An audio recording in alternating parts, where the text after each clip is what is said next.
Okay, so we're going to start with chapter 17. Here we go. Let's go! Jeffrey shrieked, thinking that ought to warn the others. You're hurting me. Then he looked up into Father Cooper's face, and his heart seemed to stop with horror. He had never seen anyone look so angry. The priest's face was almost perfectly white, his eyes blazing. Jeffrey swallowed hard. Jeffrey, Father Cooper said, tightening his grip. And what are you doing in the cathedral at this hour? Playing hide and seek, Father, he replied, hoping fervently that his voice was carrying to the others. His eyes narrowed and a little faint, sarcastic smile touched his lip. How apt. I'm it. And you've just been put out of the game. No, sir, Geoffrey said with as much puzzled innocence as he could manage. Randall's it. Please let go of my hair. Geoffrey saw a shade of doubt touch the priest's face. Randall's it, he repeated. And who else is playing? Nate, he answered. Orlando's the fleetest runner. Really? There was still disbelief in his voice. Nate, Randall, Randall, Allie Ann, come free, shouted. Orlando took his cue and began to creep toward the door. As he went, he heard scuffling and footsteps from the others. And I had the best hiding place, Nate grumbled sullenly. Father Cooper eyed Geoffrey inscrutably while the others assembled. Then he turned to Randall, looking very pained.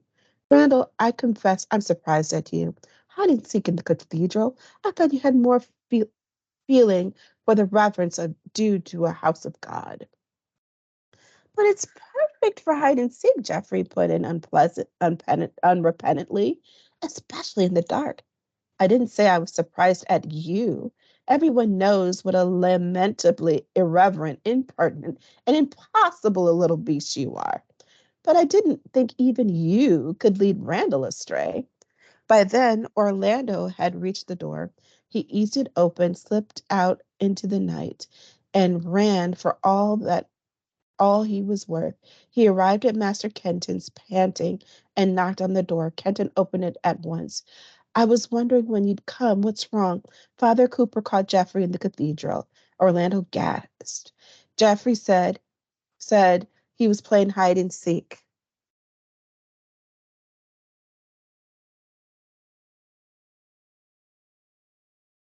What thinking? Did Father Cooper believe him? I think so, but he won't if they don't go home when he tells them to.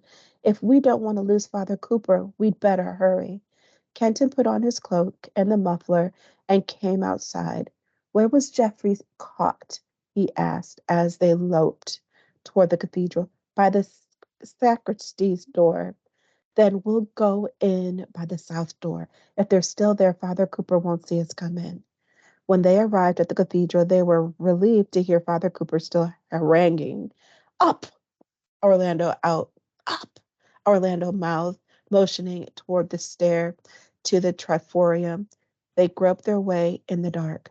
This impertinence that borders on sacrilege. We didn't do any harm, Geoffrey protested. I've had more than enough of your impudence, young man. Rest assured that I shall report this incident, and most particularly your insolent attitude, Geoffrey Fisher, to the dean. Father Boyce shall see you severely punished. Do you have to report it to the dean, Father? Randall asked in a chastened tone. It won't happen again, and we're very sorry. I'm not, Geoffrey put in. Geoffrey, please be quiet, Nate said. It's bad enough already. Indeed, it is bad enough already. Father Cooper said, worse than bad enough. Now you shall all go home and leave me to my prayers. There is something very wrong when a man of God finds the sanctity and peace of the cathedral itself destroyed by rowdy and irreverent games. Now go. They went. I wonder if Orlando and Kenton made it in on time, Randall asked once they were outside. They had to, Nate said. He sure yelled long enough. We can't take any chances, Geoffrey said firmly. Do you know what he fetched out of the sacristy? Food. I'm going back in. If he catches you now, he'll sure to smell a rat, Randall said softly. Geoffrey nodded and started toward the south door. Nate watched him go. Shouldn't we go with him? He asked. Randall shook his head. Three are noisier than one. I think we should wait for a few minutes in case Orlando and Master Kenton hadn't arrived yet. Then we'd better go home. My mother's going to flay me. Inside the cathedral, Geoffrey could see the light from Father Cooper's lantern. Still by the sacred sea, he could hear the priest moving about. Cautiously, Geoffrey groped his way up into the triforium and nearly collided with Kenton and Orlando. Bravely played, Master Kenton breathed. But now both of you go home. I'll watch. Before either boy could respond, the priest picked up the lantern and the sack and started down the nave. Kenton moved stealthily to the staircase and descended. Geoffrey and Orlando made no move, but stayed and watched from the triforium. Father Cooper padded down the center of the nave, then turned and headed for the south aisle. If Geoffrey strained his eyes, he could make out Kenton's dark figure following. The priest made for the stairway that led to the crypt. Orlando clutched Geoffrey's arms in excitement, and Geoffrey put one hand over his own mouth and held his breath. Father Cooper vanished into the dark stairway. Then suddenly, the beam of the lantern swung about, catching Kenton squarely. With surprising agility, Father Cooper launched himself at Master Kenton. Geoffrey saw it first, the glint of light on the heavy gilded crucifix in the priest's hand, but the movement was too swift for him to cry out in warning. Father Cooper had swung his arm and brought his hand down on the back of Kenton's head with a sickening thud. The master crumpled.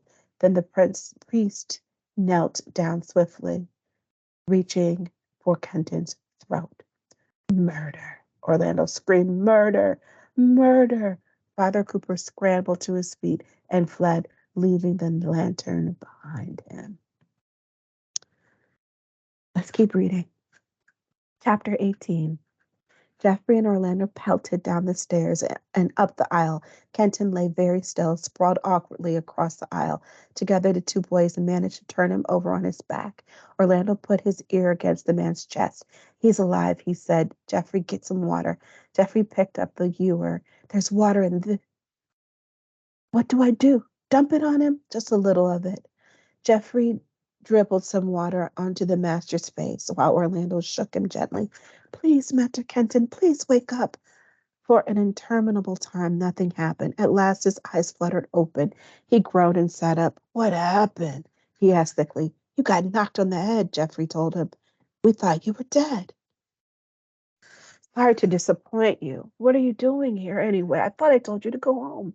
Well, we thought you might be glad for our company, Orlando said tartly. We'll go away if you like. Then Father Cooper can come back and finish his botched job. He raised a hand as if acknowledging a hit. Very well. Say, I told you so and get it over with. Then maybe you'll help me up. He put a hand gingerly to the back of his head. What on earth did he hit me with? It looked like a crucifix, sir, Geoffrey said. Come on, we'd better find Pup. They helped Kenton to his feet. He swayed and leaned on Geoffrey's shoulder. I'm as weak as watered ale, he said with disgust, but I'll do as long as we don't go too fast.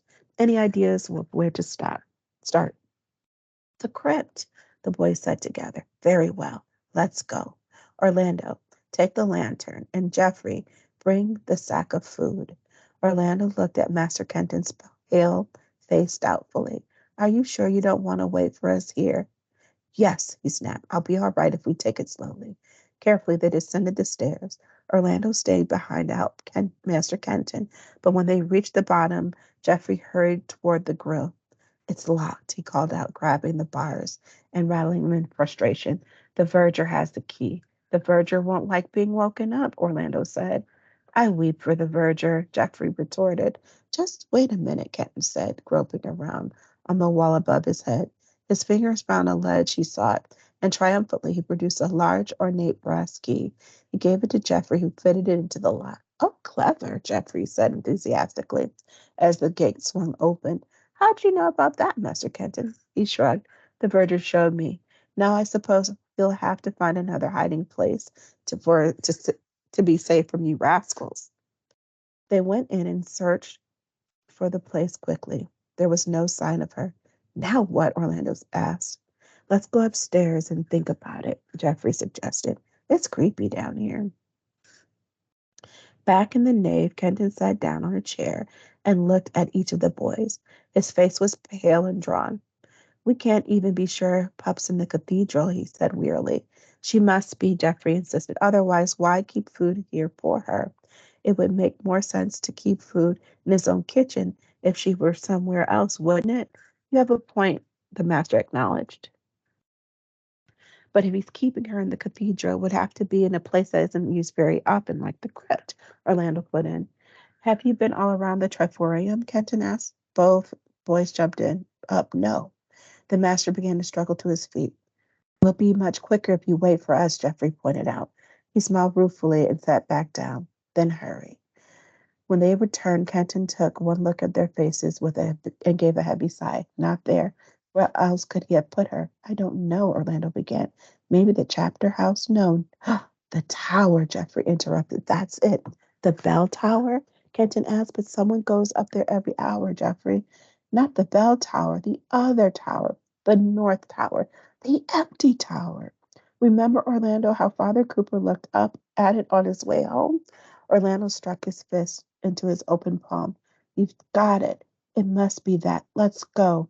He looked doubtfully at Master Kenton. Are you? Yes, Kenton flared. Stop fussing. They climbed flight upon flight of stairs, stopping frequently to rest. At last they reached the end of the stairs. The chamber was empty. Orlando groaned. Kenton cursed under his breath, and Geoffrey looked around in disbelief. Hold the lantern up higher, Orlando, he ordered. Mystified, Orlando obeyed. But it has to be, Geoffrey murmured, shaking his head. Then he looked up at the ceiling. He took up the lantern out of Orlando's head and shined the light up. A trap door, they exclaimed together. Yes, but how are we getting up there? Kenton asked. Do you little angels have wings? Geoffrey paid no attention. He was scanning the walls again, searching for something. He gave a small sigh of satisfaction, went to one of the walls and loosed a slender cord from a cleat in the wall. As if by magic, a rope ladder unrolled from the ceiling. Bravo, Geoffrey, Orlando cried. Well, well, Kenton said. How did you know about that, young Geoffrey? There's one just like it on the other tower to get up into the belfry. I made friends with one of the ringers last year. Then he climbed nimbly up and set his shoulder to the trap door.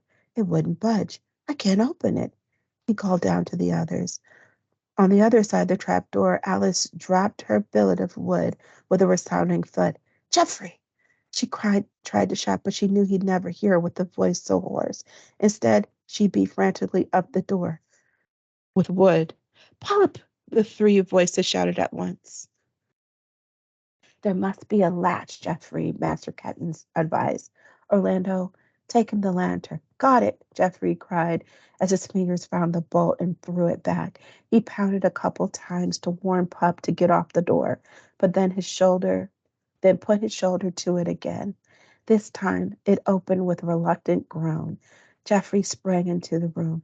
Pup, he shouted, giving her a fierce hug. Oh, Pup, I've been so worried. Geoffrey, Master Kenton called up irritably. Is she all right? Bring her down. My legs are still tied, Alice told Geoffrey. Have you got a knife? Then her expression changed suddenly. Her? Geoffrey, did you tell him? He nodded. I had to. Oh, it's all right. I understand, she reassured him. Hurriedly, knife? Geoffrey.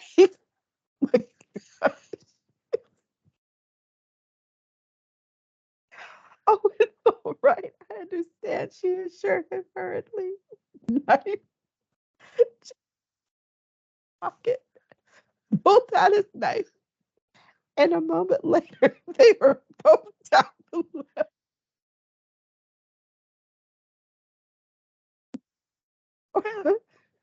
Orlando hugged, Orlando hugged her almost before her feet had touched the floor. Then Master Kenton took her by the shoulder and looked down at her. She looked up at him anxiously. You're not angry, are you, Master? She whispered. He pulled her into an awkward hug. No, I am not angry, he said, his voice strangely tight. But I think We had better go. I doubt we fooled Father Boyce. He's probably waiting for us. Will he be very angry? Orlando asked a little anxiously. When we bring him pup, Kenton retorted. Does Father Boyce know about me too then? Alice asked. Master Kenton nodded. What will happen to me now? A quaver crept into her voice. Time enough to worry about that in the morning, Master Kenton said briskly. Now, do you think you can walk or shall I carry you? I can walk if we take it slowly, she assured him. They all went back to the deanery.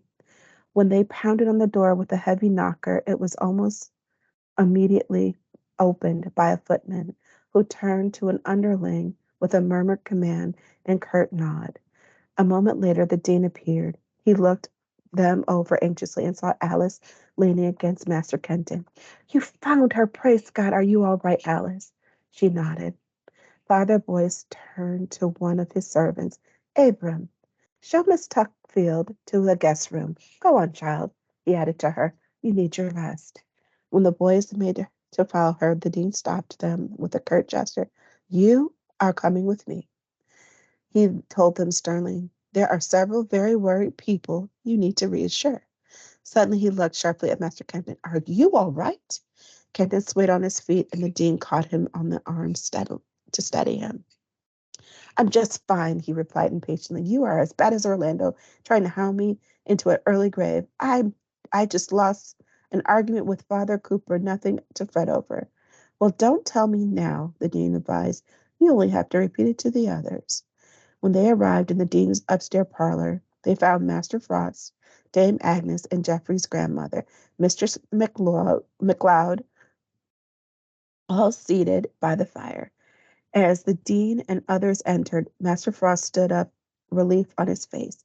Oh, thank God, he said. Did you find Pup? They nodded. Is she all right? Kenton laughed.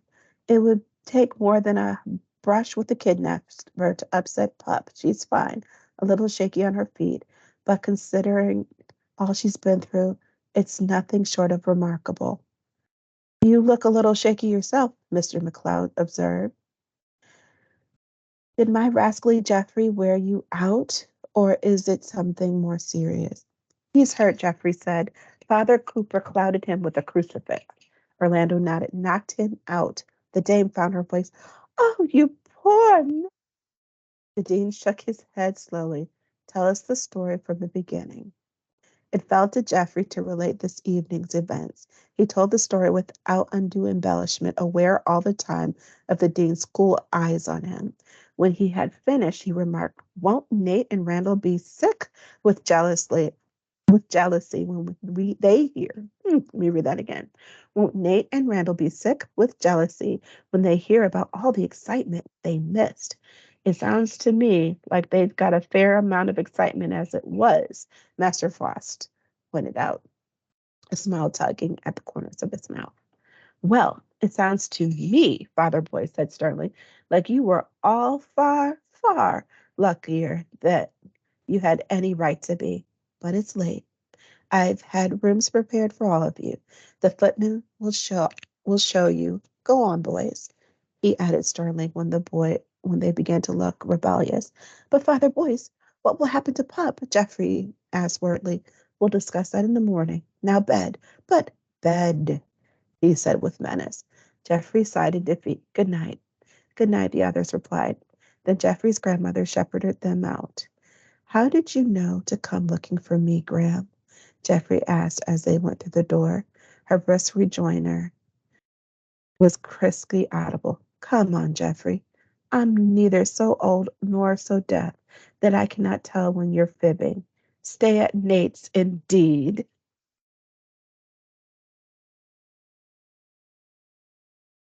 Chapter 19. When Alice awoke the next morning, it took her some time to get her bearings. At first, she couldn't understand what she was doing in this big, comfortable bed, such a far cry from the cot in the dormitory. Then memory came rushing back.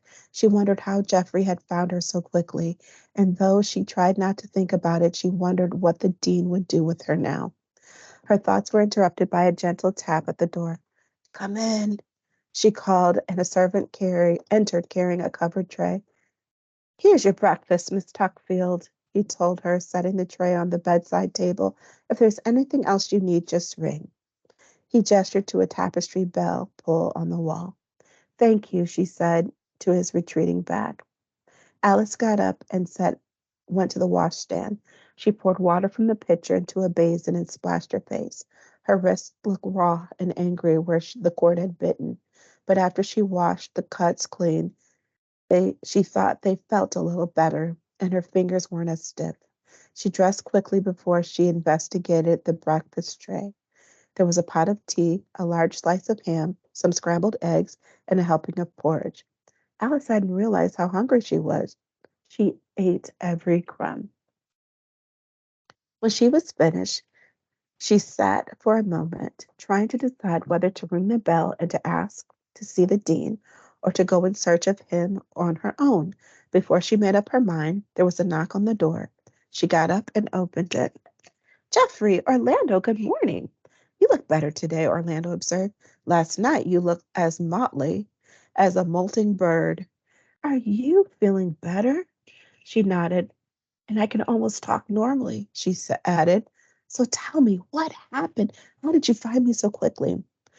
We're supposed to bring you to Father Boyce, Geoffrey told her, but we can tell you on the way. So they did.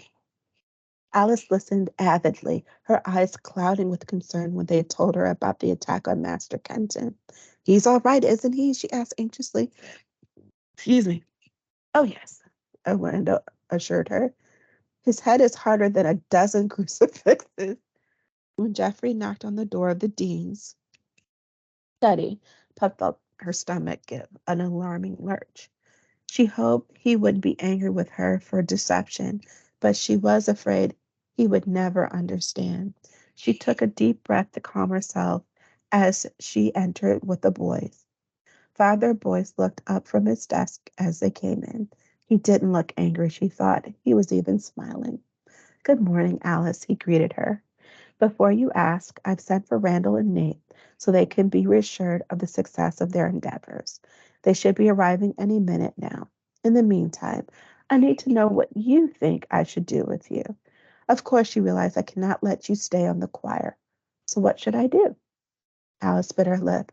My father said I should go to Lady Jenny at Chelmsford Hall, but I've never met her, and I don't know whether she'd want me. The dean raised her eyebrows. Lady Jenny, oh, Alice, I don't know. He hesitated, and Alice's heart sank as it occurred to her that her father's friend might be considered as unconventional as as father himself had been. I almost hate to ask her. She might feel that she couldn't refuse, he added tactfully. Alice thought. Well, Alice said in a small voice, what do you have in mind, Father Boyce? The dean studied Alice for a moment before he spoke. My sister is an abbess of St. Helens. She could take you in, oversee your education, and see that you are treated in a manner suited for your rank. My rank? Alice persisted. Care about my rank? Can I just go live with Mr. McLeod? I'm sure she'd take me in. However you feel about it now, Alice, you are our noble's child, and you must be raised accordingly. My father was a musician, she said hotly. He didn't care that I was also a knight. Father, boys, I really don't want to go to St. Helens. It's a long way away, and I don't have any friends there. Make new friends, the dean assured her. You've made quite a few in the short time you've been here, you know. I know, she said, her throat suddenly tight. And I don't want to go away and leave them all. Father Boyce nodded. I understand that. But you'll be able to come back for visits once in a while. If you had already made up your mind, Alice said angrily, why did you even bother to ask me what I thought you should do with me? Now, Alice, he began, but he was interrupted by a knocking on the door. Come in. The door burst open, and Nate and Randall raced into the room. Pop, they cried, hugging her. Thank God they found you, Randall said. Yes, but what happened after we left? Nate demanded. And how did you get caught in the first place, Pup? Yes, tell us. The dean held up his hands for silence. Do tell them, Pup. But why don't you go to the library? I had Abram light the fire in there for you, if you like. I can have someone send in some tea and cakes. Thank you, that would be nice, Randall said. It's the double doors at the end of this hallway, he told them. After they had gone, Father Boyce rang his bell. When the servant appeared, he asked them to send Master Frost and Master Kenton in. They appeared a short time later. Master Kenton, a little pale but steady enough, after greetings were exchanged, and the men were seated, the dean laced his fingers together and studied them for a moment. Gentlemen, I need your advice. I'm somewhat at a loss of what to do with this young Alice. I had thought to send her to my sister, who is an abbess at St. Helens. It seemed like the perfect solution, but Alice is not enthusiastic. Can't say that I blame her, Master Frost said. It seems to me that Pup is far too lively a temperament to be happy in a contemplative way of life.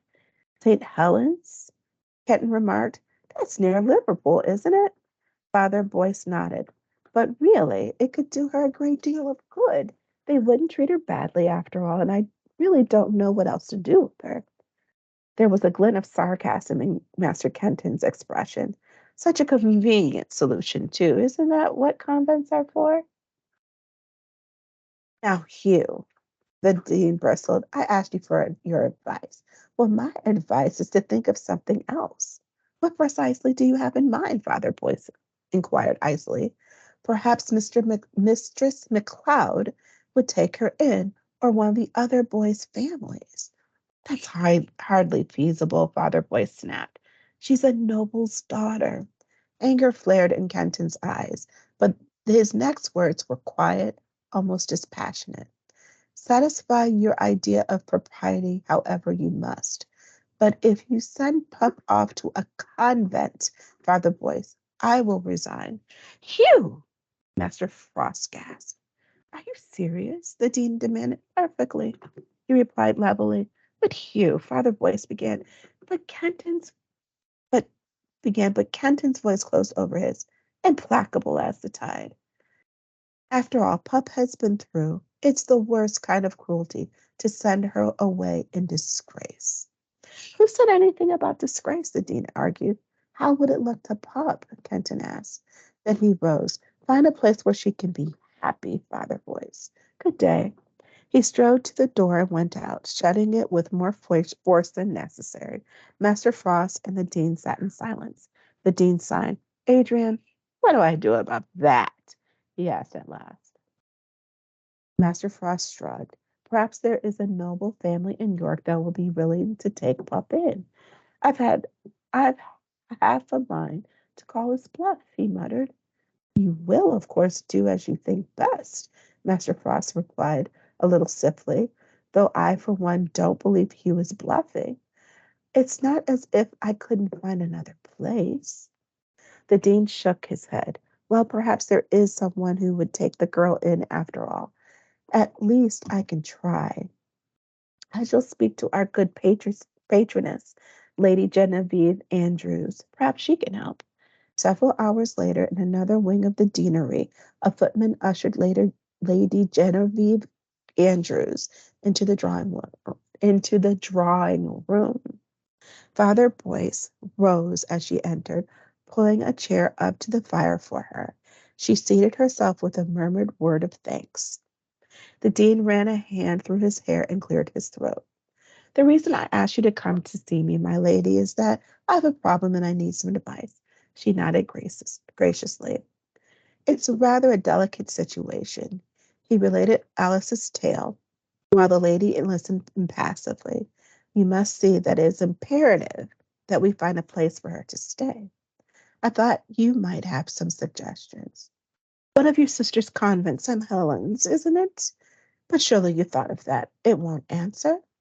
Well, no. You see, neither Frost nor Kenton think she'd be happy there, and Kenton feels strongly enough about it to threaten to resign unless some other solution is found.